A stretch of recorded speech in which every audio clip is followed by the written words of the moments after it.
മധ്യ കേരളത്തിലും പോളിംഗ് ശതമാനം കുറവായിരുന്നു. കേരള കോൺഗ്രസുകാർ ഏറ്റുമുട്ടിയ കോട്ടയത്തും ഗ്ലാമർ പോരാട്ടം നടന്ന തൃശ്ശൂരിലും പോളിംഗ് ശതമാനം കുറഞ്ഞു. ശ്രീകാന്ത് വിലയിരുത്തലുമായി കൊച്ചിയിൽ നിന്ന് ചേരുന്നു. ഗുഡ് മോർണിംഗ് ശ്രീകാന്ത്, പറയൂ. Very good morning S K N.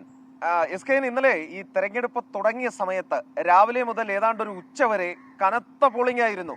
അക്കാര്യത്തിൽ ഒരു സംശയവും വേണ്ടായിരുന്നു. കാരണം നമ്മൾ പല സ്ഥലങ്ങളിലും, ഈ എറണാകുളത്തൊക്കെ തന്നെ നമ്മൾ പല സ്ഥലങ്ങളിലും യാത്ര ചെയ്ത് ഈ തീരദേശ മേഖലയിൽ അടക്കം പോയിരുന്നു. അവിടെയൊക്കെ തന്നെ നല്ല പോളിംഗ്, നല്ല രീതിയിൽ ആളുകൾ എത്തുന്നുണ്ടായിരുന്നു.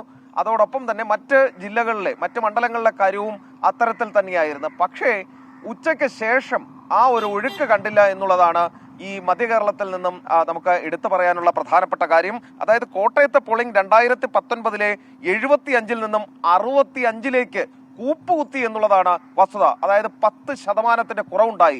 അവിടെ രണ്ട് കേരള കോൺഗ്രസുകൾ തമ്മിൽ വഴി പിരിഞ്ഞതിന് ശേഷം കടുത്ത പോരാട്ടത്തിലേക്ക് പോയതാണ്.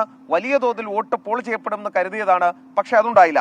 മറ്റ് കാര്യങ്ങളിലേക്ക് വരികയാൽ തൃശ്ശൂരിൽ 74% ഇതുവരെ പുറത്തു വന്ന ഈ വോട്ടിംഗ് പെർസെൻറ്റേജ് എന്ന് പറയുന്നത്. ആലത്തൂരിൽ 75% വോട്ട് രേഖപ്പെടുത്തുകയും ചെയ്തിട്ടുണ്ട്.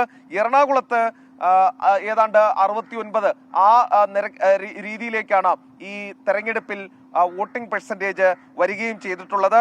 ഇടുക്കിയിൽ വലിയ തോതിൽ ഈ വോട്ടിങ്ങിൽ കുറവ് വന്നിട്ടുണ്ട്. ചാലക്കുടിയിലും പോളിംഗ് ശതമാനത്തിൽ കുറവുണ്ടായി എന്നുള്ളതാണ് കിട്ടുന്ന ഏറ്റവും പ്രധാനപ്പെട്ട വിവരം. ഈ ഇടുക്കിയിൽ ഇന്ന് രാവിലെ ഡീൻ കുര്യാക്കോസ് പ്രതികരിച്ചത്, UDF സ്ഥാനാർത്ഥി പ്രതികരിച്ചത്, അത് വലിയ തോതിൽ ആശങ്കയുണ്ടാക്കുന്നുണ്ട്. പക്ഷേ ജയിച്ചു വരും എന്ന് അദ്ദേഹം ആത്മവിശ്വാസവും പ്രകടിപ്പിക്കുന്നു. പക്ഷേ ഈ വോട്ടെടുപ്പിന് തൊട്ട് മുൻപുള്ള ആത്മവിശ്വാസം എന്തായാലും ഈ മുന്നണികളുടെ ഇടയിൽ ഇല്ല എന്നുള്ള കാര്യം ഉറപ്പാണ്.